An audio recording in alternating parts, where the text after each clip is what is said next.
हमने बोला आंख का आगे वाला जो पार्ट है इसको बोलते हैं कॉर्निया। ये अपने पास क्या है? हमने बोला ये एंटीरियर 1/6 पार्ट है। ये कॉर्निया जो होता है ये भी कैसा होता है? हमने बोला ये भी नॉन वेस्कुलर होता है। बेटा polarised state, yes polarised state को इसको बोलते हैं, बोला जी रेस्ट स्टेज को। पोलराइज्ड स्टेज कौन सी स्टेज को बोलते हैं? रेस्ट स्टेज को। और रेस्ट स्टेज वो जिसमें RMP की वैल्यू कितनी है? -70 मिली वोल्ट है, उसी को तो बोलते हैं रेस्टिंग स्टेज। जब भी पूछे बताओ ऑर्गन ऑफ कोर्टाई कहां प्रेजेंट है, बेटा ये बेसिलर मेम्ब्रेन, और इस बेसिलर मेम्ब्रेन के ऊपर यहां पे प्रेजेंट होता है कौन? Organ of Corti. अगला सवाल तुम्हारे मस्त मस्त दो नैनो से जो दिल का चुरा लेते हैं चैन, बड़े ध्यान से देखना। अब मैं मस्त मस्त दो नैनो के बारे में बात बताने से पहले थोड़ी सी आईज की स्ट्रक्चर पे भी फोकस डाल देता हूं, बड़े ध्यान से देखिएगा। जब भी बात करके चले आईज के बारे में तो आप देखिए बेटा, हमारा ये जो स्कल वाला पार्ट है, इस स्कल के बिल्कुल मिडिल वाले रीजन में आप देखिएगा यहां पे आपको ये गड्ढे दिखाई दे रहे हैं। ये जो गड्ढे इन्हें बोलते हैं आई ऑर्बिट। क्या बोलते हैं? आई ऑर्बिट। तो स्कल में जो गड्ढे हैं उन्हें क्या बोलते हैं? आई ऑर्बिट। और इस आई ऑर्बिट में ही लोकेटेड है हमारी आईज। तो आईज किसके अंदर लोकेटेड है? आप कहोगे आईज जो है वो स्कल के जो गड्ढे हैं, आई ऑर्बिट है, उन आई ऑर्बिट के अंदर और उन सॉकेट्स में लोकेटेड है कौन? आईज लोकेटेड है। अब सवाल था सर इस सॉकेट में से एक आई को बाहर निकाल लूं और फिर मैं उसकी स्टडी करूं तो वो आंख कैसी दिखाई देगी? वो आंख ऐसी दिखाई देगी। मैंने एनसीईआरटी माता का जो डायग्राम था उसको थोड़ा कलरफुल कर लिया ताकि मैं हर एक चीज आसानी से दिखा पाऊं। बड़े ध्यान से देखना बच्चे, एक आईज को अपन जब देखेंगे तो इन आंख में हम सबसे पहले देखते हैं कि आंख की जो आईबॉल था उसकी वॉल में टोटल मिला के 3 लेयर होती है। सबसे बाहर वाली लेयर को बोलते हैं फाइब्रस ट्यूनिक। क्या बोलते हैं? Fibrous tunic. जो फाइब्रस ट्यूनिक है वो फाइब्रस कनेक्टिव टिश्यू की बनी हुई लेयर है और उस फाइब्रस ट्यूनिक के 2 पार्ट है। पीछे की साइड वाला पार्ट है स्क्लेरा। ये स्क्लेरा जो है ये मेरे पास पोस्टीरियर 5/6 पार्ट है। कैसा पार्ट है? पोस्टीरियर 5/6 पार्ट है। और ये स्क्लेरा कैसा होता है बेटा? ये अपने पास होता है नॉन वेस्कुलर। तो जब भी पूछे बताओ सबसे बाहर वाली लेयर को आप कहोगे फाइब्रस ट्यूनिक, स्क्लेरा क्या है? पोस्टीरियर 5/6 पार्ट है जो कैसा होता है? Non vascular. वो पूछेगा आगे वाला पार्ट। हमने बोला आंख का आगे वाला जो पार्ट है इसको बोलते हैं कॉर्निया। ये अपने पास क्या है? हमने बोला ये एंटीरियर 1/6 पार्ट है। ये कॉर्निया जो होता है ये भी कैसा होता है? हमने बोला ये भी नॉन वेस्कुलर होता है। स्क्लेरा भी नॉन वेस्कुलर, कॉर्निया भी नॉन वेस्कुलर। ये कॉर्निया जो था ये मैक्सिमम रिफ्रैक्शन ऑफ लाइट, जब भी पूछे मैक्सिमम रिफ्रैक्शन ऑफ लाइट कौन करता है? कॉर्निया। लगभग बात करोगे तो कॉर्निया 70% लाइट का रिफ्रैक्शन करता है। तो मैंने बोला ये क्या काम करता है? हमने बोला मैक्सिमम रिफ्रैक्शन ऑफ लाइट का लगभग कितना? 70% रिफ्रैक्शन कौन करता है? कॉर्निया करता है। चले नेक्स्ट। इसके बाद आईबॉल की मिडिल वाली लेयर जो है दूसरी लेयर है उसे बोलते हैं वेस्कुलर ट्यूनिक। नाम से ही पता चल रहा है वेस्कुलर, मतलब वेस्कुलर ट्यूनिक में ब्लड वेसल्स का नेटवर्क प्रेजेंट होगा, उसमें ब्लड की सप्लाई बहुत ज्यादा होगी। कौन सा पार्ट? वेस्कुलर ट्यूनिक की 2 खास बात, ब्लड वेसल्स का नेटवर्क प्रेजेंट है मतलब ब्लड की सप्लाई बहुत ज्यादा, और दूसरी बात वो पिगमेंटेड पार्ट है, दैट इज कलरफुल पार्ट है। और वेस्कुलर ट्यूनिक 3 पार्ट में डिवाइडेड होता है। कौन कौन सा? वेस्कुलर ट्यूनिक का सबसे पहला पार्ट वो जो स्क्लेरा के नीचे है उसे बोलते हैं कोरोइड। ये अपने पास पोस्टीरियर 2/3 पार्ट है। तो जब भी बोले बताओ पोस्टीरियर 2/3 पार्ट कौन सा है? हमने बोला कोरोइड है। ये कैसा है? हमने बोला ये थिन एंड हाईली वेस्कुलर है। अगर हाईली वेस्कुलर है तो हमने बोला ब्लड वेसल्स का नेटवर्क होगा, बोला बिल्कुल होगा। आपने तो सर ये भी बोला कि वेस्कुलर ट्यूनिक जो था उसमें ब्लड वेसल्स का नेटवर्क भी होगा, हाईली वेस्कुलर भी होगा, और वो कलरफुल पार्ट है, दैट इज पिगमेंटेड पार्ट है। तो कोरोइड भी तो उसी का पार्ट है। हाँ तो बताओ ना कोरोइड का कलर कैसा? तो जब भी कोई पूछे कोरोइड का कलर, तो एनसीईआरटी माता लिख रखा है कोरोइड का कलर होता है वो होता है bluish colour. That is colour कैसा, हमने कहा ब्लू कलर। ब्लूइश कलर में सीधा बोल दूं ब्लू कलर, ध्यान रखना। चले नेक्स्ट। अब देखिए कोरोइड तो पोस्टीरियर थिन पार्ट था, लेकिन आगे की तरफ आते आते ये हो गया मोटा, और ये मेरे पास बन गया क्या, सीलियरी बॉडी। तो जब भी बोले सीलियरी बॉडी क्या है, तो मैं कह दूं ciliary body anterior thick part है। कैसा पार्ट है, एंटीरियर थिक पार्ट है। तो जब भी पूछे सीलियरी बॉडी क्या है, हमने बोला एंटीरियर थिक पार्ट है। एंटीरियर थिक पार्ट है कौन, सीलियरी बॉडी। और इस सीलियरी बॉडी के पास मसल्स प्रेजेंट होती है जिन्हें बोलते हैं सीलियरी मसल्स। तो हमने बोला ये क्या है, मैंने बोला इट हैज सीलियरी मसल्स। इसके पास सीलियरी मसल्स भी प्रेजेंट है, मतलब सीलियरी बॉडी कैसी स्ट्रक्चर है, मस्कुलर स्ट्रक्चर है। चले तीसरा पार्ट कौन सा, अरे तीसरा पार्ट ये ग्रीन वाला पार्ट है, और इस ग्रीन वाले पार्ट को क्या बोलते हैं, आइरिस। अब देखिए सीलियरी बॉडी से ये फिंगर लाइक प्रोजेक्शन निकला, और इस ये कहां चला गया, लेंस के आगे चला गया, इसको क्या बोल दिया, आइरिस। ध्यान रखना हमारी आंखों का जो कलर होता है, किसी की आंखों का कलर ब्लैक होता है, किसी का ब्राउन होता है, वो ऐश्वर्या राय की नीली नीली आंखें। तो आईज का जो अलग अलग कलर है वो कौन प्रोवाइड करता है, आइरिस प्रोवाइड करता है। और ये आइरिस में भी मसल्स प्रेजेंट होती है। तो हमने बोला ये कैसी स्ट्रक्चर, हमने बोला मस्कुलर स्ट्रक्चर, पहली बात। दूसरी बड़ी बात, ये वो पार्ट था जो आईज को स्पेसिफिक कलर प्रोवाइड करता है। तो मैंने बोला provide specific colour two eyes. ये आईज को स्पेसिफिक कलर भी प्रोवाइड करता है कौन, आइरिस। अरे हमने कहा आईज को स्पेसिफिक कलर प्रोवाइड कर रहा है, इसका मतलब हम बाहर से देख के बता सकते हैं ना कि किसकी आंख तो ब्लैक है, किसकी आंख का कलर ब्राउन है, किसकी आंख का कलर ब्लू है।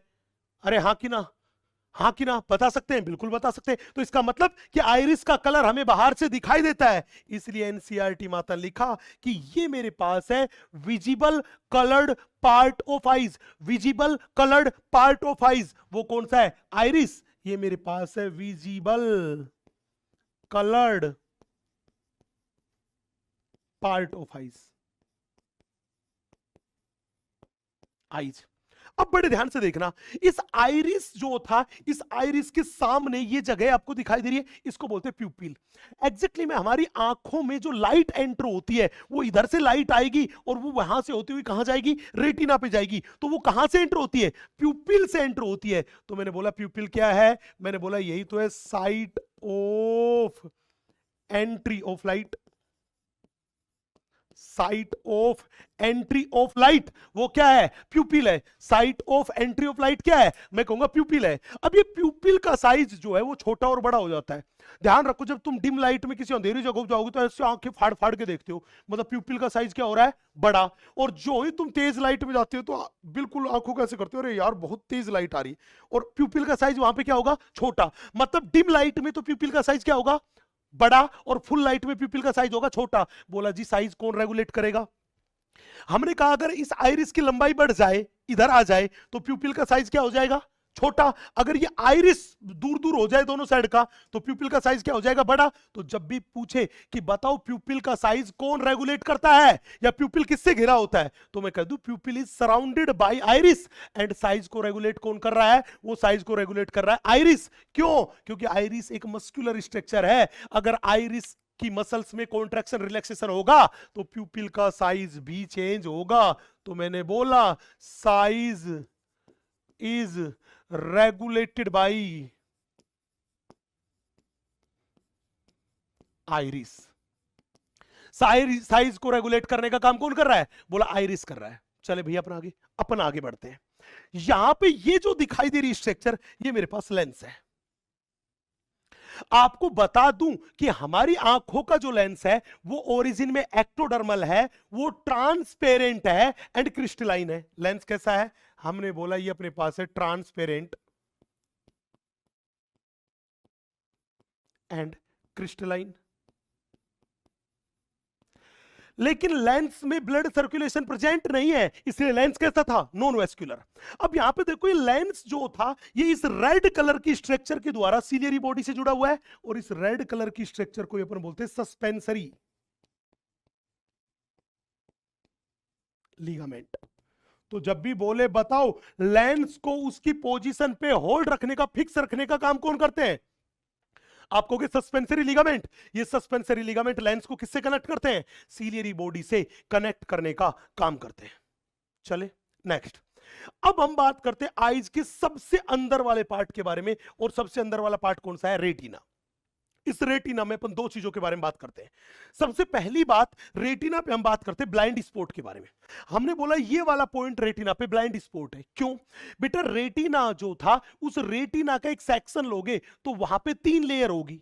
सेल्स की कितनी लेयर होगी? 3। सबसे बाहर की साइड लेयर, मतलब इस कोरोइड के तरफ जो लेयर होगी वो होगी फोटो रिसेप्टर सेल की लेयर, उसके अंदर की साइड बाइपोलर सेल की लेयर, और सबसे अंदर की साइड गैंग्लियोनिक सेल लेयर। तो एनसीईआरटी दे रखा है कि रेटिना पे न्यूरल सेल्स की कितनी लेयर? आप कहोगे 3 लेयर। सबसे अंदर वाली कौन सी? गैंग्लियोनिक सेल की लेयर, उसके बाद बाइपोलर सेल की लेयर, और उसके बाद फोटो रिसेप्टर सेल की लेयर। तो हमने बोला वो फोटो रिसेप्टर सेल 2 टाइप की होती है, एक होती है रोड्स, दूसरी होती है कोन्स। रोड्स में मिलता है रोडोप्सिन, रोड्स में मिलता है R for rods, R for rhodopsin. Cones में मिलता है, कोन्स में मिलता है आयोडोप्सिन, कोन्स में मिलता है iodopsin. Are for rods dim light, that is रात वाला माहौल हो उसमें देखने के लिए रेस्पॉन्सिबल है। सी फॉर कोन्स है, वो कलरफुल विजन के लिए रेस्पॉन्सिबल है। सी फॉर कलरफुल विजन के लिए रेस्पॉन्सिबल है। और कलरफुल विजन कब होता है? फुल लाइट में ही दुनिया हमें कलरफुल दिखाई देती है, अरे डिम लाइट में तो सब ब्लैक एंड व्हाइट दिखाई देता है। तो जब भी बोले बताओ ब्लैक एंड व्हाइट विजन किसकी वजह से? आप कहोगे रोड्स की वजह से। बोला डिम लाइट में कौन देखने के लिए उत्तरदायी है? आप कहोगे रोड्स। वो कहेगा कलरफुल दुनिया कौन दिखाई देती है? बोला कौन्स की वजह से। वो पूछेगा बताओ कलरफुल दुनिया कौन्स की वजह से? वो पूछेगा फुल लाइट में कौन देखने के लिए रेस्पॉन्सिबल? आप कहोगे कौन्स। लेकिन ये ब्लाइंड स्पॉट वो होता है जहां पे इमेज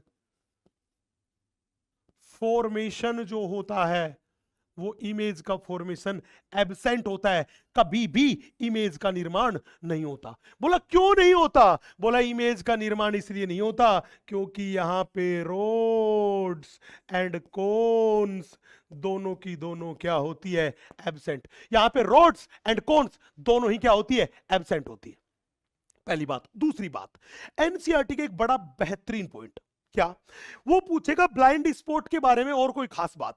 हमने बोला भैया ब्लाइंड स्पॉट की तो सबसे खास बात यह है कि इस ब्लाइंड स्पॉट वाले पॉइंट से ये ऑप्टिक नर्व है, ये लाल वाली क्या है? Optic nerve. ये ऑप्टिक नर्व तो आईज से और रेटिना से निकलती बाहर। ऑप्टिक नर्व तो कहां जा रही है? ऑप्टिक नर्व तो निकल रही है बाहर, मतलब ऑप्टिक नर्व तो रेटिना को छोड़ के बाहर निकल रही है। एंड रेटिनल आर्टरी, ये हमने मान लिया ग्रीन वाली जो मेरे पास है, ये मेरे पास है रेटिनल आर्टरी। ये रेटिनल आर्टरी जा रही है, ये जा रही है अंदर। ये लीजिए, ये मेरे पास है रेटिनल आर्टरी या रेटिनल ब्लड वेसल। तो जब भी बोले ब्लाइंड स्पॉट के बारे में तो आप कह दोगे इमेज का फॉर्मेशन नहीं होता। बोला क्यों नहीं होता? बोलो ना तो वहां पे रोड्स मिलता, ना ही कोन्स मिलता। बोला और कोई खास बात? बोला ब्लाइंड स्पॉट वो स्पॉट था जहां से ऑप्टिक नर्व तो बाहर निकलती है and retinal artery, retinal blood vessels eyes के अंदर एंटर होती है। दैट्स इट, इसके अलावा आपको कुछ नहीं पढ़ना। सवाल था सर ठीक बात है, ये फोबिया क्या था? ये फोबिया क्या था, इसके बारे में बताओ। भाई साहब देखिए, हमने क्या काम किया, ये जो छोटा सा पार्ट है, ये जो छोटा सा पार्ट है, हमने क्या काम किया, ये छोटा सा पार्ट जो रेटिना का था ये काटा, और काट के मैं इधर बनाने की कोशिश करता हूं। बड़े ध्यान से देखना, मैं काट के और इधर बनाने की कोशिश करता हूं, बड़े ध्यान से देखिएगा। हमने क्या देखा, ये छोटा सा जो पार्ट था इसके सेंटर को देखा, तो सेंटर में मुझे ये कुछ सेल्स दिखाई दी, और ये रहा इसका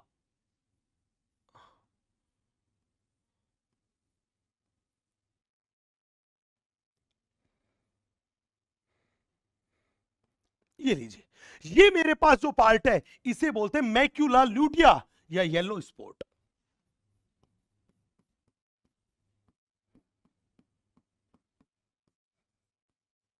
या मैक्यूला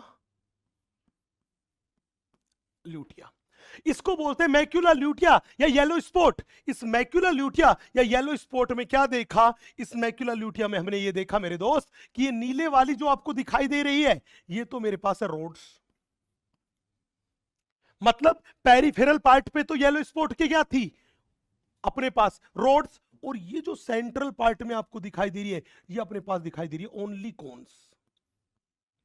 तो मैं कह दूं कि सेंट्रल पार्ट को आप देखिए, बिल्कुल गड्ढा दिखाई दे रहा है कि नहीं दिखाई दे रहा? बोल दिखाई दे रहा है। तो ये जो गड्ढा आपको दिखाई दे रहा है, इसी को अपन बोलते फोविया। तो जब भी बोले कि बताओ फोविया वाला पार्ट कौन सा है, मैं कह दूंगा ये थिनेस्ट पार्ट ऑफ रेटिना है।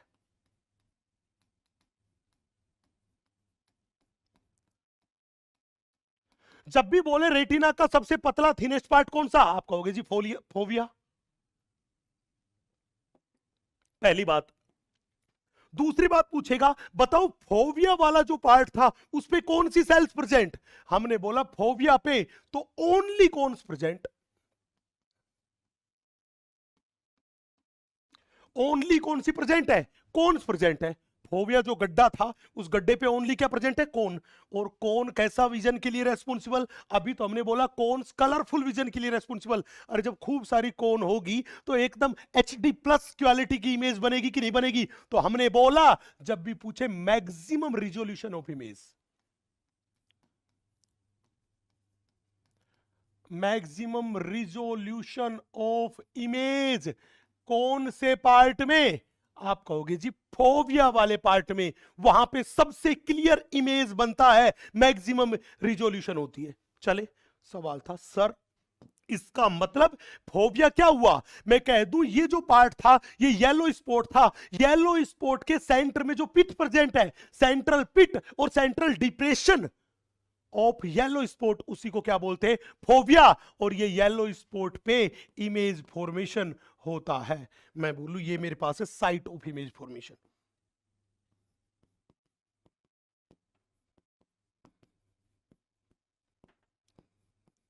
यही मेरे पास है साइट ऑफ इमेज फॉर्मेशन। तो इस तरह से दोस्तों मैंने यहां पे इस आई के बारे में मोटा मोटा ओवरव्यू दिया।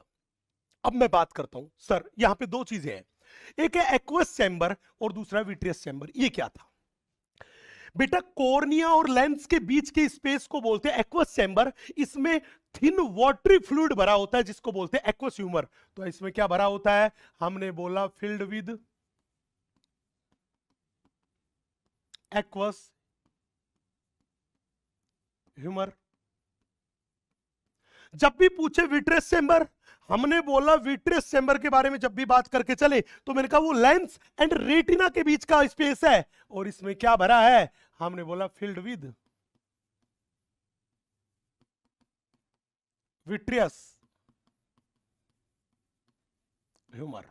इसमें विट्रियस ह्यूमर भरा है जो कैसा था? ट्रांसपेरेंट था, जेली लाइक मटेरियल था। जबकि एक्वस ह्यूमर तो अपने पास थिन एंड वाटरी मटेरियल था। चाहे एक्वस ह्यूमर हो चाहे विट्रियस ह्यूमर हो, दोनों का सिक्रीशन तो सीलियरी बॉडी ही करती है। और इस तरह से मेरे दोस्त मैंने ये पूरा का पूरा डायग्राम था, इसका एक मोटा मोटा ओवरव्यू आपके सामने दे दिया। अब मैं थोड़ा सा आगे चलता हूं। बेटा शेप ऑफ आई बॉल है वो नियरली स्फेरिकल है। याद रखना नियरली वर्ड लिखा है। यस, एनसीईआरटी ने नियरली वर्ड लिखा है। नेक्स्ट, अब सवाल को सोल्व करते हैं। सवाल क्या कह रहा है? Eyes are located in socket of skull called orbits. Yes, eye orbit में लोकेटेड है, कोई दिक्कत नहीं है, एकदम सही बात है। वो कह रहा है choroid does not contain blood vessels. गलत बात है। कोरोइड तो वेस्कुलर ट्यूनिक का भाग है, ब्लू कलर का होता है, हाईली वेस्कुलर होता है, एकदम सही है। लेकिन इसने क्या कह दिया? ब्लड वेसल्स नहीं है। अरे भाई गलत बात है, क्योंकि ब्लड वेसल तो प्रेजेंट है, तभी तो हाईली वेस्कुलर है। ये कह रहा है the eyeball contain a transparent crystalline lens. हाँ लेंस है, which is held on its place by iris. अरे नहीं रे, सस्पेंसरी लीगामेंट जो था उसके थ्रू किससे जुड़ा हुआ था? उसके थ्रू जुड़ा हुआ था सीलियरी बॉडी से। आइरिस उसको उसकी पोजीशन पे रखने में कोई रोल प्ले नहीं कर रहा। गलत बात है। Next, the diameter of प्यूपिल is regulated by muscle fibre of iris. Yes, iris की मसल में कॉन्ट्रैक्शन और रिलैक्सेशन होगा, इससे प्यूपिल का साइज चेंज होगा। डिम लाइट में प्यूपिल का साइज बड़ा और फुल लाइट में प्यूपिल का साइज छोटा। एकदम सही बात है, एकदम सही बात है। ये कह रहा है iris provides specific colour to eyes. Yes, iris ही visible coloured part of eyes था, जो बाहर से दिखाई दे रहा था। और जैसा आइरिस का रंग, वैसा ही हमारे इन दो मस्त मस्त दो नैनों का जो आंखों का चुरा लेते हैं चैन, उनका रंग। बिल्कुल सही बात है, बिल्कुल सही बात है। तो इसमें क्या पूछा था? इसमें पूछा था गलत बात। तो गलत बात कितनी हुई? 2 हुई। बी एंड सी वाली जो थी वो गलत बात हुई। तो गलत बात 2 है, इसलिए आंसर गया 2। आंसर गया 2। नेक्स्ट, नेक्स्ट बड़े ध्यान से देखना बेटा। अभी ब्रेक नहीं देंगे अपन। ये 11th वाला पोर्शन पूरा करके फिर ब्रेक देंगे, तब तक डिनर का टाइम भी हो जाएगा। ये 11th वाला पोर्शन अगले 15 से 20 मिनट में पूरा हो जाएगा, है ना। फिर ब्रेक देंगे ताकि आप डिनर भी कर लो शांति से, ठीक है जी। वो टाइम हो जाएगा और उसके बाद 12th वाला बचेगा, उसको अपन जल्दी जल्दी निपटा देंगे। तो अभी आप देखो, थोड़ा सा कंसंट्रेट होकर। अगला सवाल देखना, नर्वस सिस्टम का बड़ा प्यारा सा अगला सवाल देखना। ये कह रहा है neurons can detect, receive and transmit different kind of stimuli. बिल्कुल सही बात है। न्यूरॉन जो थी, उस न्यूरॉन की खास बात यह थी कि वो किसी भी स्टिमुलस को डिटेक्ट कर सकती थी, रिसीव कर सकती थी एंड ट्रांसमिट भी कर सकती थी। एकदम सही बात है। ये कह रहा है ओनली माइलेटेड, ध्यान देना, only myelinated nerve fibres are enclosed by Schwann cells. यार गलत बात है। याद करो, हमने बोला था स्वान सेल जो थी वो पेरिफेरल नर्वस सिस्टम में माइलिन शीथ का फॉर्मेशन कर रही थी। लेकिन जब हमने माइलिनेटेड एंड अनमाइलिनेटेड न्यूरॉन बताई थी, तो हमने बोला था कि चाहे न्यूरॉन माइलिनेटेड हो चाहे अनमाइलिनेटेड हो, स्वान सेल की कवरिंग दैट इज न्यूरिलेमा तो हर हाल में प्रेजेंट होगी। बस डिफरेंस इतना होगा कि माइलिनेटेड न्यूरॉन पे माइलिन शीथ भी प्रेजेंट है प्लस स्वान सेल की कवरिंग भी प्रेजेंट है, एंड अनमाइलिनेटेड न्यूरॉन पे माइलिन शीथ एब्सेंट है और स्वान सेल की कवरिंग प्रेजेंट है। मतलब मोटी मोटी बात ये हुई मेरे दोस्त, कि न्यूरॉन जो थी वो चाहे माइलिनेटेड हो चाहे नॉन माइलिनेटेड हो, पीएनएस की अगर न्यूरॉन है, पेरिफेरल नर्वस सिस्टम की न्यूरॉन है, तो स्वान सेल की कवरिंग होगी। मतलब यहां पे ओनली वर्ड देके उसने तो पॉइंट को गलत साबित कर दिया। अगला पॉइंट देखना, node of Ranvier are found in myelinated nerve fibres only. बिल्कुल सही बात है। अरे नोड ऑफ रेनवियर कहां होते हैं? हमने बोला न्यूरॉन के एक्सोन के वो पार्ट जहां पे माइलिन शीथ नहीं होता, या मैं कह दूं कि space between two adjacent myelin sheath, उसी को तो बोलते हैं नोड ऑफ रेनवियर, जहां पे माइलिन शीथ क्या होता है? Absent. But neurilemma that is Schwann cell की कवरिंग क्या होती है? प्रेजेंट। यस, माइलिनेटेड न्यूरॉन पे ही नोड ऑफ रेनवियर होगा। बिल्कुल सही बात है, एकदम सही बात है। ये कह रहा है all neurons of PNS are enclosed by Schwann cell. एकदम सही बात है।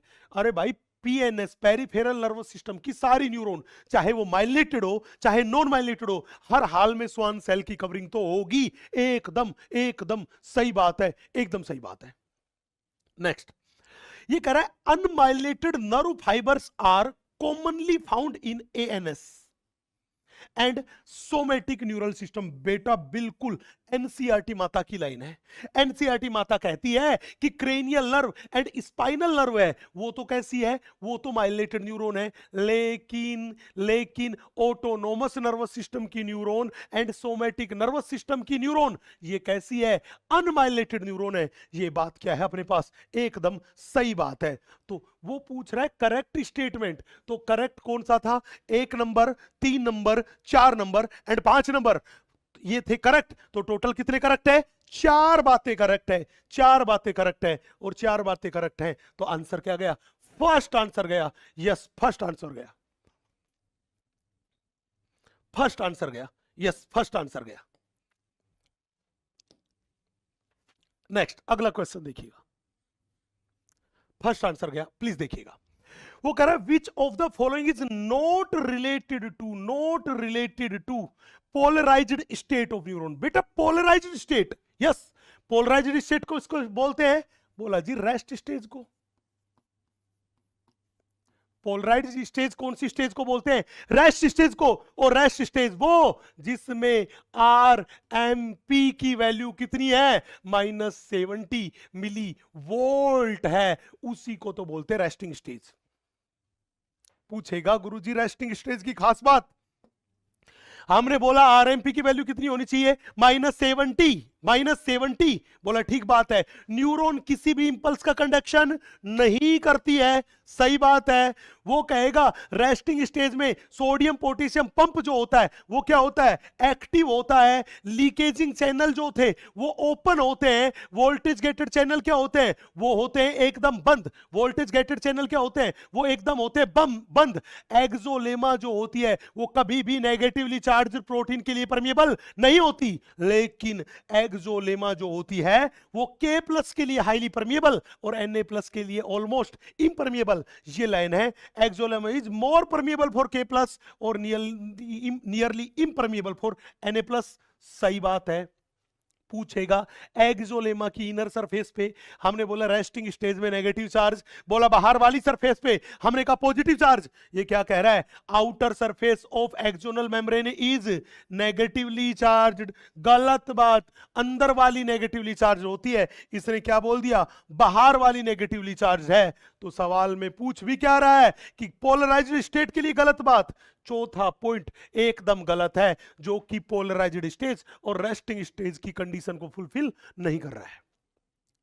अगला सवाल देखिएगा, बड़ा प्यारा सवाल, लल्लन टॉप सवाल, बड़े ध्यान से देखिएगा। वो कह रहा है एसोसिएशन एरिया। बड़े ध्यान से देखना बच्चे, आपको पता है कि अपने पास एसोसिएशन एरिया किससे रिलेटेड था? बच्चे आपको पता है कि सेरेब्रल कोर्टेक्स जो था वो सेरेब्रल कोर्टेक्स टोटल मिला के 3 पार्ट्स में डिवाइडेड था। सेरेब्रल कोर्टेक्स कितने पार्ट में डिवाइडेड था? 3 पार्ट में। सबसे पहले सेंसरी एरिया, दूसरा मोटर एरिया एंड तीसरा एसोसिएशन एरिया। Association area. तो जब भी पूछे कि बताओ सेरेब्रल कॉर्टेक्स कितने पार्ट में, आप कहोगे 3 पार्ट में, sensory area, motor area and association area. और इन तीनों में सबसे बड़ा कौन? हमने बोला ये एसोसिएशन एरिया था, यही अपने पास था लार्जेस्ट। यही अपने पास कैसा था? लार्जेस्ट। दूसरी बात, सेरेब्रल कोर्टेक्स है, वो कोर्टेक्स किससे बनता है? आपने बोला कोर्टेक्स जो होता है वो made up of grey matter. किससे बनता है? ग्रे मैटर पे। अरे वही तो ग्रे मैटर है जो हमारी मेमोरी के लिए, कम्युनिकेशन के लिए, नॉलेज के लिए, इंटेलिजेंसी के लिए रेस्पॉन्सिबल है। वो कौन सा है? वो है ग्रे मैटर। अब सुनना, ये कह रहा है एसोसिएशन एरिया स्मॉल रीजन है। नहीं भाई, ये तो तीनों में सबसे बड़ा रीजन है। इन तीनों में लार्जेस्ट कौन सा है? लार्ज रीजन है। मतलब पहली बात तो क्लियर, गलत है। दूसरा, made up of white matter, नहीं, एसोसिएशन एरिया सेरेब्रल कोर्टेक्स का पार्ट है और कोर्टेक्स किससे बनता है? ग्रे मैटर से बनता है। तो ये व्हाइट मैटर वाली बात गलत है। नेक्स्ट, ये कह रहा है एसोसिएशन एरिया जी पार्ट ऑफ लिम्बिक सिस्टम। अरे लिम्बिक सिस्टम जो होता है वो इनर सेरेब्रल हेमिस्फीयर का पार्ट है, दैट इज सेरेब्रल मेडुला का पार्ट है, कोर्टेक्स का पार्ट नहीं है। तो मैंने बोला part of inner cerebral hemisphere, that is medulla का पार्ट है। किसका पार्ट है? मेडुला का। और मेडुला किससे बना होता है? व्हाइट मैटर से। मतलब ये वाली बात भी गलत है। तो पूछेगा तो सही बात क्या है? अरे सही बात ये है कि ये एसोसिएशन एरिया ना तो सेंसरी है और ना ही मोटर है। तो ये क्या काम करता है? ये मेमोरी का, कम्युनिकेशन का एंड इंटर सेंसरी एसोसिएशन का काम करता है। मेमोरी का, कम्युनिकेशन का एंड इंटर सेंसरी एसोसिएशन का काम करता है।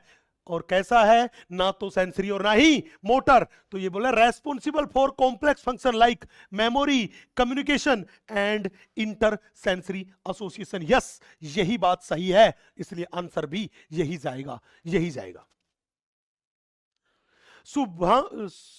शुभम बेटा, डिसऑर्डर्स वगैरह जो थे वो आप खुद देख लीजिए, उसमें कोई बहुत बड़ा रॉकेट साइंस नहीं है। और ये टाइम वो था जहां ज्यादा से ज्यादा मटेरियल को कम से कम समय में कवर कराना है। अगर आपको ऐसा लगता है कि कोई पूरा सब्जेक्ट 8-10 घंटे में पूरा हो सकता है, तो मुझे नहीं लगता कि आपसे बड़ा बेवकूफ धरती पे कोई होगा। हम यहां पे कोशिश ये कर रहे हैं कि जो पोर्शन ज्यादा से ज्यादा कंटेंट को रिवाइज करवा दिया जाए कम से कम समय में। तो यार 10 घंटे में अगर पूरी जूलॉजी हो पाती, पूरी फिजिक्स हो पाती, पूरी केमिस्ट्री हो पाती, तो फिर हम पूरे साल क्यों ऐसी तैसी कराते, 10 घंटे ही पढ़ा लेते ना मेरे दोस्त, है ना? क्यों आप लोगों के भी मुंह में झाग आए रहते? तो बी मैच्योर।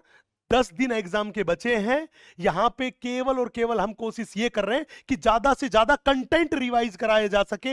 लास्ट मोमेंट पे जो बेसिक चीज हमें पता होनी चाहिए वो रिवाइज कराया जा सके, ताकि एग्जाम में तुरंत के तुरंत हो जाए। ये काम तो आप खुद भी कर सकते थे, लेकिन दिक्कत क्या होती है कि जब कोई बोल के बताता है तो चीजें जल्दी लर्न होती है, खुद पढ़ते हैं तो घोच पोच हो जाती है। बस इसका मोटा लॉजिक यही था। यस, है ना? बाकी तो मेरे दोस्त मेहनत तो तुम्हें ही करनी है, एग्जाम में लिखना तुम्हें ही है। ना तो मम्मी पापा लिख के आ सकते, ना हम लिख के आ सकते, जान तो तुझे ही झोंकनी पड़ेगी। हम तो केवल और केवल सपोर्टिंग हैंड है, छोटी छोटी इंफॉर्मेशन इकट्ठा करके आप तक पहुंचाने की कोशिश कर रहे हैं। मेन परफॉर्मर तुम ही हो। और ऐसे ऐसे हर चीज की अगर स्पून फीडिंग दूसरे से करवाओगे तो फिर दोस्त दिक्कत हो जाएगी। क्योंकि किसी ने कहा है कि यूं ही नहीं मिलती राही को मंजिल, एक जुनून सा दिल में जगाना होता है। पूछा चिड़िया से कैसे बनाया घोंसला, तो बोली उड़ना पड़ता है बार बार, तिनका उठाना पड़ता है। तो छोटी छोटी चीजें के लिए खुद भी मेहनत करनी पड़ेगी। सारी की सारी चीजें 10 घंटे में मेरे भाई पॉसिबल नहीं है। आप इनफ मैच्योर हो इतने, मैं कहूंगा तो मेरे कहने से नहीं, कहने से कुछ नहीं होगा। अगर सारा काम 10 घंटे में होता तो हम पूरे साल क्यों गला फाड़ फाड़ के चिल्लाते यार वो करके। अब हम तो कोशिश कर रहे हैं कि ज्यादा से ज्यादा चीजें रिवाइज करवा दी जाए। चलिए छोड़िए, आगे बढ़ते। इस बहाने मैंने शायरी चिपका दी, काम की बात है, तुम उस पर फोकस करो, वहां पे दिल और आग बरसाओ। क्यों मोह माया लेके बैठे हो यार? मोह माया को छोड़ो, उस पे आग बरसाओ। क्या लेकर आए थे, क्या लेकर जाओगे यार? बगैर जाने पहचाने इकरार ना कीजिए, इकरार करके फिर इनकार ना कीजिए। अरे गुलाब भी दे जाते हैं जख्म गहरा कभी कभी, हर गुलाब पे यूं एतबार ना कीजिए, यूं एतबार ना कीजिए। यस, आ जाओ तो गधो अगले टॉपिक पे। हमने बोला अगला था false statement for sense organ. भैया सेंस ऑर्गन के बारे में गलत बात पूछ रहा है। ये कह रहा है nose contains mucus coated olfactory receptor. एकदम सही बात है, एनसीईआरटी की पहली ही लाइन है कि म्यूकस कोटेड ऑल्फैक्टरी रिसेप्टर होता है। बिल्कुल सही बात है। यस, कह रहा है both nose and tongue detect undissolved chemicals. बेटा ये बात एकदम गलत है, क्योंकि जब तक नोज में जाके कोई केमिकल डिसॉल्व नहीं होगा या टंग पे जाके तब तक कोई केमिकल सलाइवा में डिसॉल्व नहीं होगा, तब तक नाक तो नाक का ओल्फैक्टरी रिसेप्टर, ना टंग पे प्रेजेंट गैस्ट्रेटरी रिसेप्टर, कोई भी उस केमिकल की सेंस को रिसीव नहीं कर सकता। और जब तक रिसेप्टर सेंस को रिसीव नहीं करेगा तब तक ना तो हमें स्मेल के बारे में पता चलेगा और ना ही टेस्ट के बारे में। तो कहने का मतलब कि अगर टेस्ट पता करना है तो केमिकल का डिसॉल्व होना जरूरी है, अगर स्मेल को डिटेक्ट करना है तो केमिकल का डिसॉल्व होना जरूरी है। बिल्कुल एनसीईआरटी की लाइन है। नेक्स्ट ये कह रहा है chemical sense of taste and smell are functionally similar and interrelated. एकदम सही बात है। कैसे यार? जब आप स्टडी करेंगे तो आपको एक चीज का आइडिया लगेगा। ये आपने जब डिटेल में पढ़ा होगा पूरे चैप्टर को, तो ये एक आइडिया आपको लगा होगा कि जैसे ही बात करके चले ऑल्फैक्टरी एपिथेलियम के बारे में, उसकी शेप एंड गैस्ट्रेटरी एपिथेलियम की स्ट्रक्चर वो ऑलमोस्ट सिमिलर है। इंपल्स आके डिसॉल्व होता है, कैसे एक्शन पोटेंशियल डेवलप करता है, वो पूरा का पूरा पैटर्न सेम है। पहली बात। और दूसरी बात, एक कॉमन बात बताता हूं। अगर किसी इंसान के जुकाम लग गई तो जुकाम लगने के बाद आपने क्या देखा होगा? जुकाम लगने के बाद उसमें स्मेल के बारे में ढंग से पता नहीं चल रहा। अरे स्मेल के बारे में भी पता नहीं चल रहा, लेकिन साथ साथ देखना जुकाम के टाइम पे खाने में भी टेस्ट नहीं आता। क्यों? क्योंकि ये ऑल्फैक्शन और गैस्ट्रेशन, दैट इज टेस्ट और स्मेल, दोनों एक दूसरे से इंटर रिलेटेड है। अगर जुकाम लगा, स्मेल डिटेक्ट करने में दिक्कत आ रही है तो टेस्ट भी अच्छा फील नहीं होगा। इसीलिए मैंने ये लाइन लिखी, ये भी बाकायदा एनसीईआरटी माता की लाइन है। Next, olfactory epithelium consists of 3 kinds of cells. बेटा यस, एनसीईआरटी माता की लाइन है, इसमें 3 टाइप की सेल्स है. पहली मेरे पास है olfactory रिसेप्टर सेल, दूसरी मेरे पास है सपोर्टिंग सेल्स, एंड तीसरी मेरे पास है, वो मेरे पास है बेसल सेल्स. तो जब भी पूछे कितने टाइप की सेल से, हमने बोला 3 टाइप की सेल से मिलकर बनी होती है. मतलब ये बात भी क्या एकदम सही बात है, चाहे ओल्फैक्टरी हो चाहे गैस्ट्रेटरी, दोनों ही 3 टाइप की सेल से बनी होती है. तो वो कहता है गलत बात. हमने बोला गलत बात तो केवल सेकंड वाली थी, बाकी तो सारी बात सही थी, इसलिए आंसर क्या जाएगा, सेकंड. अगला क्वेश्चन देखना, बहुत बेहतरीन सवाल आपकी स्क्रीन पे आ रहा है, बहुत बेहतरीन, गजब का सवाल है, एकदम गार्डन गार्डन करने वाला है, बड़े ध्यान से देखना. सवाल कह रहा है how many statements are correct for ear. चलो भाई साहब, कान के बारे में ये बात कर रहा है, तो मैं पहले तुम्हारे कान को फाड़ दूं और फिर उसके बारे में बात करते हैं. तो बड़े ध्यान से देखना, हमने बोला ये हमने इंटरनल ईयर का एक डायग्राम बनाया. इस इंटरनल ईयर जो था, उस इंटरनल ईयर जो था उसके 2 पार्ट थे, एक था बोनी लेबिरिंथ और दूसरा था मेम्ब्रेनस लेबिरिंथ.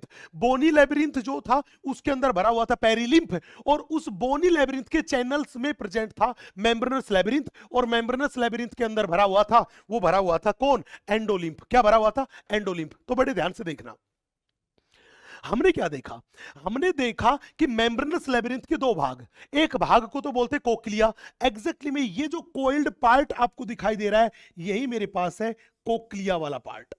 ये कोइल्ड पार्ट जो आपको दिखाई दे रहा है, ये मेरे पास क्या है, कोक्लिया वाला पार्ट. और दूसरा पार्ट था, वो था वेस्टिबुलर एपरेटस. वेस्टिबुलर एपरेटस में किस किस को शामिल किया गया, वेस्टिबुलर एपरेटस में हमने यहां पे इस सैक्युलस एंड यूट्रिकुलस को शामिल किया. सैक्युलस एंड यूट्रिकुलस दोनों को मिलाकर बोलते हैं ओटोलिथ ऑर्गन. क्या बोलते हैं, ओटोलिथ ऑर्गन. तो हमने बोला कि यहां पे हमने सबसे पहले तो इस ओटोलिथ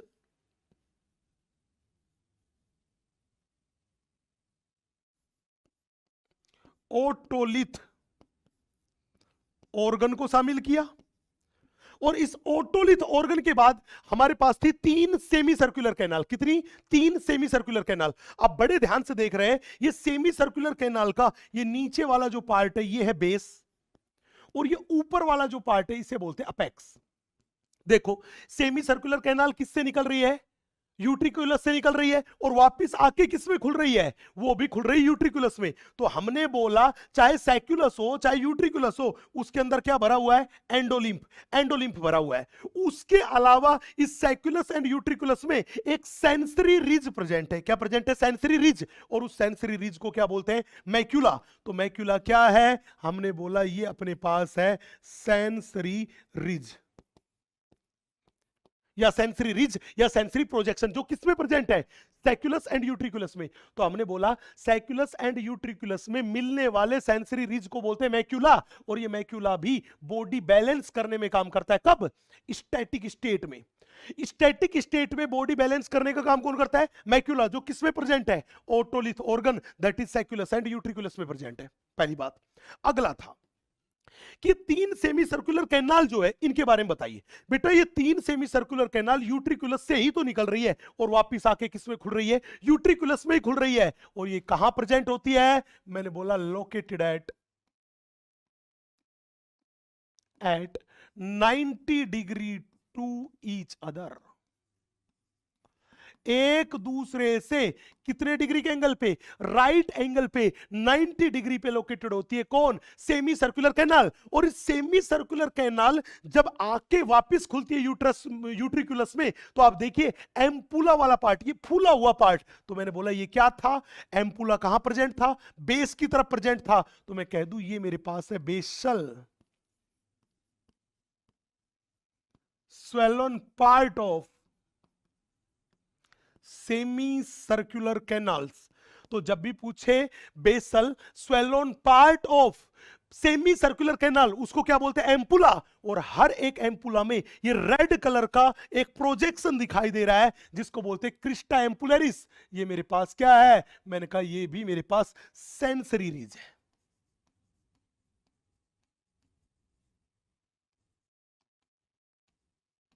और इसमें क्या प्रेजेंट है, हमने बोला सेंसरी हेयर्स, वो है बेटा प्रेजेंट। तो बड़े ध्यान से देखना, जब भी पूछे बताओ एम्पुला क्या है, तो आप कहोगे basal swollen part of semicircular canal को क्या बोलते हैं, एम्पुला। कहां प्रेजेंट होता है, बेस पे। हर एक एम्पुला में क्या प्रेजेंट होता है, क्रिस्टा एम्पुलरिस, जो कि सेंसरी रिज है और उसमें सेंसरी हेयर है। वो पूछेगा sacculus and utriculus, that is otolith organ में क्या प्रेजेंट होता है, मैक्यूला, उसमें भी सेंसरी रिज है, सेंसरी हेयर है। मैक्यूला क्या काम करता है, स्टैटिक बॉडी इक्विलिब्रियम के लिए रेस्पॉन्सिबल है।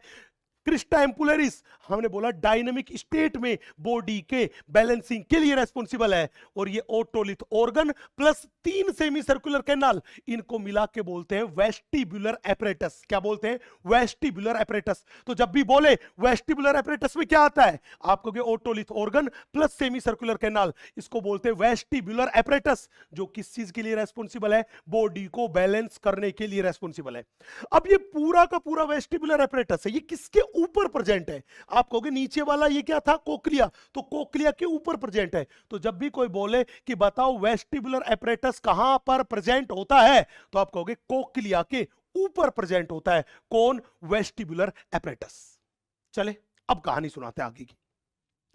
हमने बोला नीचे वाला पार्ट कौन सा है, बोला जी नीचे वाला पार्ट कोक्लिया है।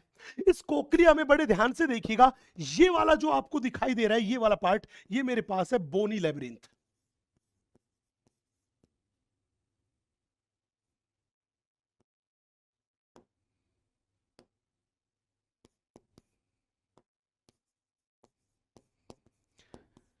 ये मेरे पास है बोनी लेबिरिंथ वाला पार्ट। तो जब भी बोले कि बोनी लेबिरिंथ वाला पार्ट है, हमने कहा हाँ इस बोनी लेबिरिंथ वाला पार्ट है। और इस बोनी लेबिरिंथ में आप देखिए, ये ऊपर वाला है S V, that is scala vestibuli, नीचे वाला S T, that is scala tympani. जब भी पूछे स्केला टिम्पेनाई में क्या भरा हुआ है, हमने बोला इस स्केला टिम्पेनाई जो कि नीचे वाला चैम्बर था, इसमें भरा हुआ है पेरिलिम्फ।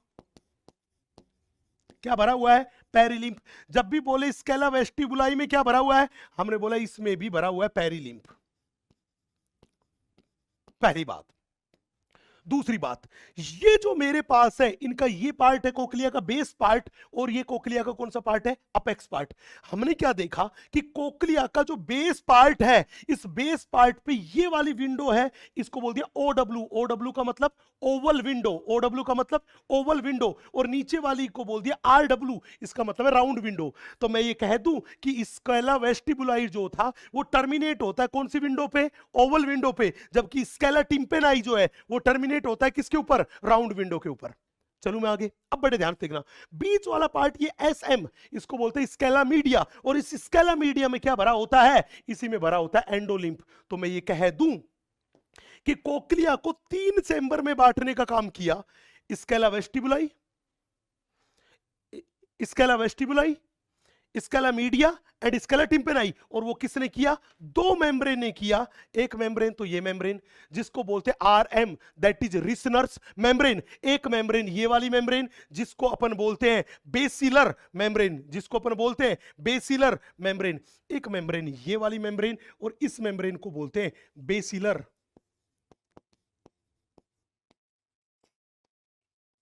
मेम्ब्रेन।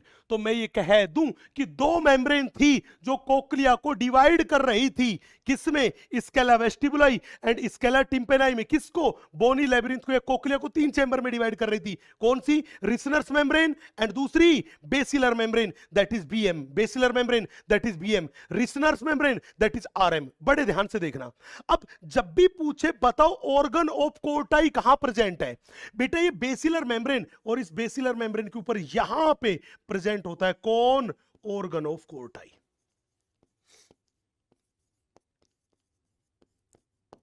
रिजल्ट क्या निकला, रिजल्ट ये निकला, वो पूछेगा ओवल विंडो पे कौन टर्मिनेट होता है, स्केला वेस्टिबुलाई। राउंड विंडो पे कौन टर्मिनेट होता है, स्केला टिम्पेनाई। वो कहेगा बताओ बताओ ऑर्गन ऑफ कोर्टाई किसके ऊपर प्रेजेंट है, आप कहोगे बेसिलर मेम्ब्रेन के ऊपर प्रेजेंट है। वो पूछेगा round window and Oval window किसकी विंडो है, आप कहोगे कोक्लिया की विंडो है। वो बेस पे प्रेजेंट कि अपेक्स पे प्रेजेंट, आप कहोगे बेस पे प्रेजेंट है। वो कहेगा वेस्टिबुलर एपरेटस कोक्लिया के ऊपर कि नीचे, आप कहोगे कोक्लिया के ऊपर प्रेजेंट है। बस इतनी सी बात याद रखनी है। चलो क्वेश्चन देखते हैं। क्वेश्चन में क्या लिख रखा है, बड़े ध्यान से देखना। ये कह रहा है membranous labyrinth is filled with endolymph. Membranous labyrinth is filled with endolymph and located in the channels of bony labyrinth. बिल्कुल सही बात है। membranous labyrinth bony labyrinth के channels के अंदर लोकेटेड होता है और bony labyrinth में भरा होता है पेरिलिम्फ एंड membranous में भरा होता है एंडोलिम्फ। एकदम सही बात है। ये कह रहा है scala vestibuli is filled with, scala vestibuli is filled with perilymph, बिल्कुल सही बात है।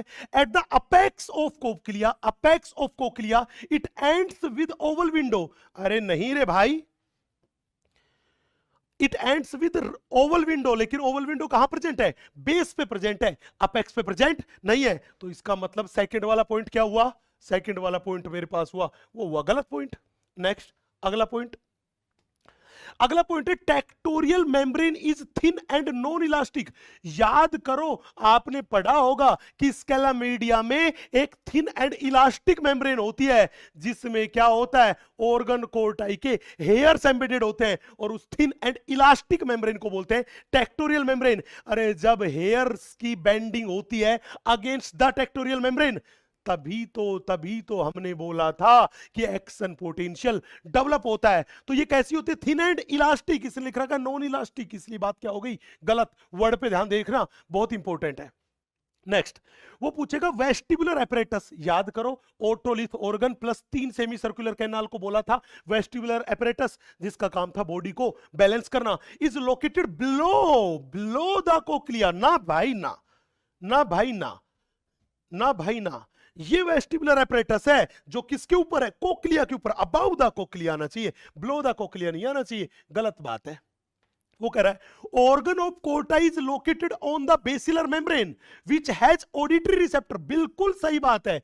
ऑर्गन ऑफ कोर्टाई ही मेन साइट ऑफ हियरिंग था जो किसके ऊपर प्रेजेंट है? बेसिलर मेम्ब्रेन के ऊपर। यस, ये बेसिलर मेम्ब्रेन थी और इस स्ट्रक्चर को मैंने बोल दिया ऑर्गन ऑफ कोर्टाई। बिल्कुल सही बात है, बिल्कुल सही बात है। सवाल में क्या पूछा? करेक्ट बात। और करेक्ट बात कौन कौन सी निकली? आप कहोगे गुरुजी पहली वाली करेक्ट निकली और पांचवी वाली करेक्ट निकली, बाकी तो सारी गलत निकली। तो टोटल कितनी करेक्ट हुई? 2। इसलिए आंसर क्या चला गया?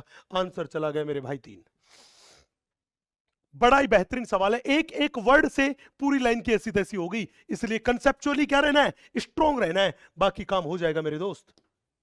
अगला सवाल देखना। अगला सवाल बड़ा इजी सा सवाल हमने लिया है। सवाल क्या है? सवाल में क्या देखना है? सबसे पहले इनकरेक्ट स्टेटमेंट फाइंड आउट करना है मेरे दोस्त। कौन सा स्टेटमेंट? इनकरेक्ट। वो कह रहा था CNS is the site of information processing and control. एकदम सही बात है। सेंट्रल नर्वस सिस्टम जो था वहीं पे इंफॉर्मेशन की प्रोसेसिंग होती है, कंट्रोल की मेन साइट है। एकदम सही बात है। अगला क्या कह रहा है? Somatic neural system release impulse from CNS to involuntary organs and smooth muscles of the body. गलत बात है। याद करो ऑटोनोमस नर्वस सिस्टम है, वो सीएनएस से इंफॉर्मेशन को भेजता है in smooth muscles of body को, विसरल ऑर्गन्स ऑफ बॉडी को भेजने का काम करता है। सोमैटिक नर्वस सिस्टम जो था वो तो स्केलेटल मसल्स के पास लेके जाता है। मतलब बात क्या होगी दोस्त? गलत बात है। नेक्स्ट अगला था the autonomic neural system transmit impulse from CNS to skeletal muscles. गलत बात। ये तो उल्टी हो गई बात। ऊपर वाले और नीचे वाले में क्या हो गई? उल्टी हो गई। गलत बात। ये कह रहा था autonomic neural system is further classified into sympathetic and parasympathetic neural system. एकदम सही बात है।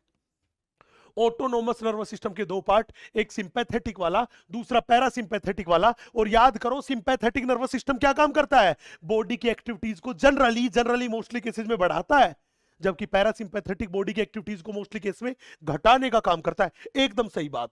पूछ रहा है क्या है? गलत बात। और गलत बात तो कर दी हमने 2, तो 2 गलत बात है, बी एंड सी, बाकी सब सही बात है। आंसर क्या कर दिया? आंसर गया मेरे पास 3rd। बेहतरीन बेहतरीन बेहतरीन। क्या बात क्या बात क्या बात। नेक्स्ट अगला क्वेश्चन और देखिएगा, साइनेप्स वाले पोर्शन से बड़ा प्यारा सा क्वेश्चन है। ये कह रहे हैं synapse is formed by the membranes of pre synaptic neuron and post synaptic neurons which may or may not be separated by gap called synaptic cleft. एकदम सही बात है। याद करो हमने बोला था इलेक्ट्रिकल साइनेप्स के केस में साइनेप्टिक क्लेफ्ट है वो नेग्लिजिबल होती है या एब्सेंट होती है, लेकिन केमिकल साइनेप्स में वेल डेवलप्ड, बिल्कुल क्लियरली दिखाई देने वाली साइनेप्टिक क्लेफ्ट प्रेजेंट होती है। इसलिए ये एनसीईआरटी की लाइन है, एकदम सही है, एकदम सही है।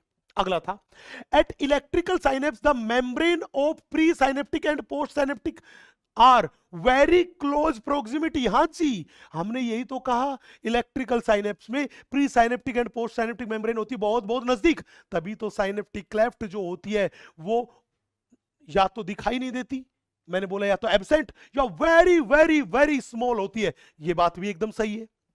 Next, electrical current can flow directly from one neuron to another, one neuron into the other across chemical synapse. गलत बात है भैया, केमिकल साइनेप्स में इलेक्ट्रिकल करंट की फॉर्म में नहीं जाता, साइनेप्टिक नोब में जाएगा, न्यूरोट्रांसमीटर रिलीज होगा, न्यूरोट्रांसमीटर जाके पोस्ट साइनेप्टिक मेम्ब्रेन से जुड़ेगा, तब जाके पोस्ट साइनेप्टिक मेम्ब्रेन में इनहिबिटरी और एक्साइटेटरी पोटेंशियल डेवलप होगा, और वो डिपेंड करेगा नेचर ऑफ न्यूरोट्रांसमीटर पे। मतलब बात गलत है। Next, impulse transmission across a chemical synapse is always faster. ये कह रहा है केमिकल साइनेप्स में फास्टर, चल झूठा, केमिकल साइनेप्स में तो धीरे धीरे होता है, इलेक्ट्रिकल साइनेप्स में वेरी फास्ट होता है in the form of electrical signal, जो कि ऑलमोस्ट सिमिलर है कंडक्शन ऑफ सिग्नल और impulse in a single axon. तो ये बात तो दोस्त मेरे एकदम गलत है। ये कहला है इलेक्ट्रिकल साइनेप्स आज रेयर इन आवर बॉडी, बिल्कुल सही बात है। हमारी बॉडी में मोस्टली साइनेप्स है वो केमिकल साइनेप्स है, इलेक्ट्रिकल साइनेप्स बहुत बहुत रेयर होते हैं। तो इस हिसाब से पूछेगा तो बताओ इनकरेक्ट बात कौन सी? आप कहोगे गुरुजी काउंट करो, सी वाला पॉइंट इनकरेक्ट है, डी वाला पॉइंट इनकरेक्ट है, तो सी एंड डी इनकरेक्ट है, इसलिए आंसर थर्ड। बेहतरीन बेहतरीन बेहतरीन, क्या बात है प्रियंका, राहुल, राहुल बिल्कुल क्या है, अंशिका, क्या बात क्या बात, क्यूट क्यूट बॉय, हिमानी, प्रेमा, क्या नाम है भाई साहब, हाँ भाई किसी के छूट भी गए होंगे, यस बेहतरीन बेहतरीन। अगला सवाल देखिएगा, अगला सवाल अगेन नर्वस सिस्टम का बड़ा प्यारा सा सवाल देखिएगा। ये कह रहा है which of the following statement है और इनमें किसको ढूंढना है? आप कहोगे गुरुजी इनकरेक्ट स्टेटमेंट को ढूंढना है। बड़े ध्यान से देखना, बड़ा बेहतरीन सवाल है। ये कह रहा था ventral portion of midbrain consist of mainly 4 rounded swellings called as corpora quadrigemina. अरे याद करो यार, मैंने डायग्राम बना के बताया था उम्मीद में पूरी क्लास में, मैंने बोला था कि डोर्सल सरफेस पे तो होते हैं कॉर्पोरा क्वाड्रिजेमिना और वेंट्रल सरफेस पे होता है क्रूरा सेरेब्राई। तो हमने बोला ये वेंट्रल सरफेस पे नहीं, ये कौन सी पे होता है? डोर्सल सरफेस पे। इसलिए बात क्या हो गई? एकदम गलत बात हो गई। नेक्स्ट, अगला सवाल था mid brain and hind brain form brain stem. Yes, बात सही है, mid brain and hind brain है वो ब्रेन स्टेम का फॉर्मेशन करते हैं, लेकिन उसमें कंप्लीट हाइंड ब्रेन इन्वॉल्व नहीं होता, इस बात को पक्का ध्यान रखना। तो जब भी बोले ब्रेन स्टेम बराबर, तो आप क्या कहोगे? Midbrain plus medulla oblongata plus pons. आप देखो कि हाइंड ब्रेन का largest part that is cerebellum brain stem के फॉर्मेशन में कंट्रीब्यूट नहीं करता, लेकिन हमें स्टेटमेंट को सही मानना पड़ेगा क्योंकि दो ये पार्ट है, ये तो कहीं ना कहीं कंट्रीब्यूट तो कर ही रहे हैं। इसने सवाल में कहीं लिख के नहीं दिया कि कंप्लीट हाइंड ब्रेन उसमें कंट्रीब्यूट करता है। यस, इसलिए अपने को सही तो मानना पड़ेगा और कोई ऑप्शन नहीं है। नेक्स्ट, ये कह रहा है cerebellum consist of fibre tracts that interconnect different region of brain. एकदम सही बात है, एकदम सही बात है। एग्जैक्टली में सॉरी, ये क्या कर रहा है? ये कह रहा है सेरिबेलम इंटरकनेक्ट नहीं करता, इंटरकनेक्ट करता है पोन्स।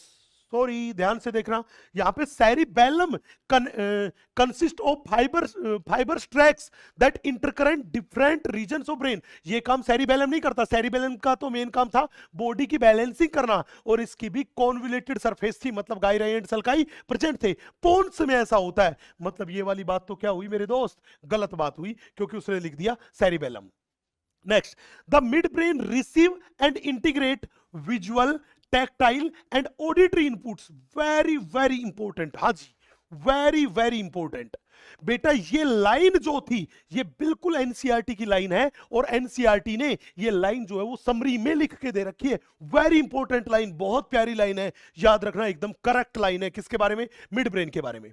ये कह रहा है limbic system is concern with olfaction and autonomic response. बिल्कुल सही बात है, याद करो, लिम्बिक सिस्टम चिल्ला चिल्ला के कह रहा था कि यूं तो अकेला भी अक्सर गिर के संभल सकता हूं मैं, तुम जो पकड़ लो हाथ मेरा दुनिया बदल सकता हूं मैं। बोला गुरुजी इतना रोमांटिक किस पे हो रहा था? अरे लिम्बिक सिस्टम ऐसा कह रहा था हाइपोथैलेमस से, क्योंकि लिम्बिक सिस्टम हमेशा हाइपोथैलेमस के साथ मिलके काम करता है, ऑटोनोमिक नर्वस सिस्टम की एक्टिविटी को भी कंट्रोल करता है एंड ऑल्फैक्शन को भी कंट्रोल करता है। कैसे? अरे जब सेंसरी ऑर्गन पढ़े होंगे तो आपने पढ़ा होगा ऑल्फैक्टरी लोब्स। यस, पढ़ा होगा आपने ऑल्फैक्टरी लोब्स, आपने पढ़ा होगा ये ऑल्फैक्टरी लोब्स है। These olfactory lobes are extension of limbic systems. तो मैंने बोला ये क्या है? मैंने बोला they are extension of limbic system. ये लिम्बिक सिस्टम के एक्सटेंशन है, और ऑल्फैक्टरी लोब किस में हेल्प करते हैं? ऑल्फैक्शन में हेल्प करते हैं, स्मेल को डिटेक्ट करने में। ये बिल्कुल एनसीईआरटी माता की लाइन है, एनसीईआरटी माता की लाइन है सेंसरी ऑर्गन में। तो हमने कहा कि यस, अगर ऐसी बात है तो ये पॉइंट एकदम सही है। इसमें पूछा क्या था? गलत। और गलत कौन कौन से हैं? हमने बोला पहला पॉइंट गलत है, तीसरा पॉइंट जो अपने पास निकल के आया वो भी गलत है। तो पहला और तीसरा ए एंड सी गलत है, ए एंड सी गलत है, इसीलिए आंसर क्या आ गया? आंसर आ गया थर्ड। अगला सवाल था सर कान के बारे में, और छोटी छोटी मगर मोटी बातें। चलो भैया बताते हैं। ये कान का डायग्राम बनाया। इस कान के डायग्राम में देखिए, ये मेरे पास है ईयर पिन्ना, और इसे अपन बोल रहे हैं ईयर कैनाल। इसको बोला ईयर पिन्ना और इसे बोला ईयर कैनाल। ये दोनों के दोनों मिलके फॉर्मेशन करते हैं बेटा, वो करते हैं आउटर ईयर का। तो जब भी बोले ईयर के कितने पार्ट, हमने कहा 3 part, outer ear, middle ear and inner year. ये दोनों क्या बनाते हैं? Outer ear. और आप ध्यान रखना, चाहे ईयर पिन्ना हो ईयर कैनाल हो, इनमें वेरी फाइन हेयर्स भी प्रेजेंट होते हैं एंड वैक्स ग्लैंड भी प्रेजेंट होती है। पहली बात। दूसरी बात वो पूछेगा सर ईयर पिन्ना का क्या काम है? अरे भाई ईयर पिन्ना तो टाटा स्काई की छतरी की तरह काम करता है, और टाटा स्काई अब हो गया है टाटा प्ले, लाइफ होगी अब और भी ज्यादा झींगा लाला। कैसे? देखो, अब टाटा स्काई की ये छतरी है, उस छतरी के साथ में ये होता है रिसेप्टर। छतरी का क्या काम था? सिग्नल की जो वेव्स आ रही थी बेटा, वो वेव्स छतरी से टकरा रही थी, और छतरी से टकरा के इस रिसेप्टर को ज्यादा से ज्यादा सिग्नल मिल रहा था। जितना ज्यादा सिग्नल मिलेगा, मान लेना उतना ही अच्छा पिक्चर क्वालिटी रहेगा टीवी में। टीवी में उतना ही अच्छा क्या रहेगा? पिक्चर क्वालिटी रहेगा। तो मेरा कहने का मतलब ये था मेरे दोस्त कि ये ईयर पिन्ना क्या काम करते हैं? आपको बता दूं, एंटायर एनिमल किंगडम में ईयर पिन्ना केवल मैमल्स में होते हैं। क्या काम करते हैं? एनवायरमेंट से साउंड वेव को कलेक्ट करने का काम किसने किया? ईयर पिन्ना ने। अरे दाएं बाएं से जो साउंड वेव आ रही थी उनको ईयर पिन्ना ने क्या किया? कलेक्ट किया, और कलेक्ट करके किसके अंदर डाल दिया? वो डाल दिया भैया ईयर कैनाल में। ईयर कैनाल से होती हुई ये साउंड वेव गई और ये जाके टकराई ईयर ड्रम से। किससे टकराई? ईयर ड्रम से।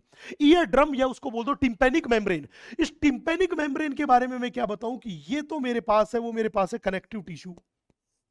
ये मेरे पास क्या है? Connective tissue.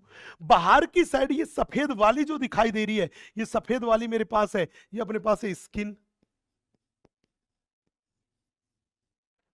और ये अंदर वाली ये जो दिखाई दे रही है आपको, यस, ये मेरे पास है म्यूकस मेम्ब्रेन।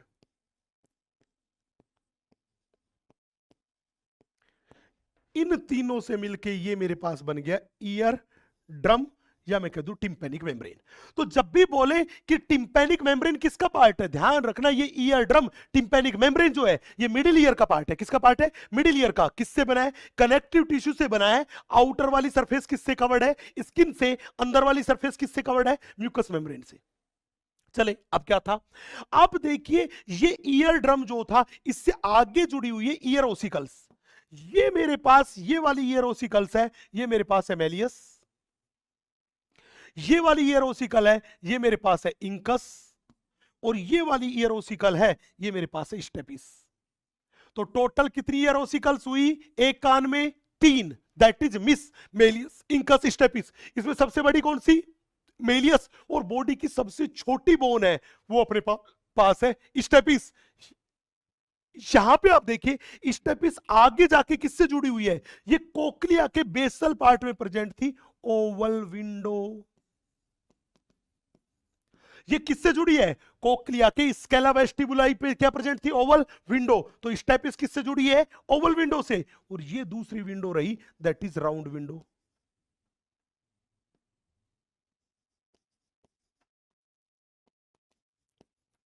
दूसरी कौन सी है? ये मेरे पास हुई राउंड विंडो। तो मैं ये कह दूं कि मिडिल ईयर को इनर ईयर से कौन कनेक्ट करती है? आप कहोगे Oval window and round window. और ये दोनों विंडो किसका पार्ट? इनर ईयर का पार्ट। कोक्लिया की विंडो है। स्टेपिस किससे जुड़ती है? आप कहोगे जी ओवल विंडो से जुड़ती है।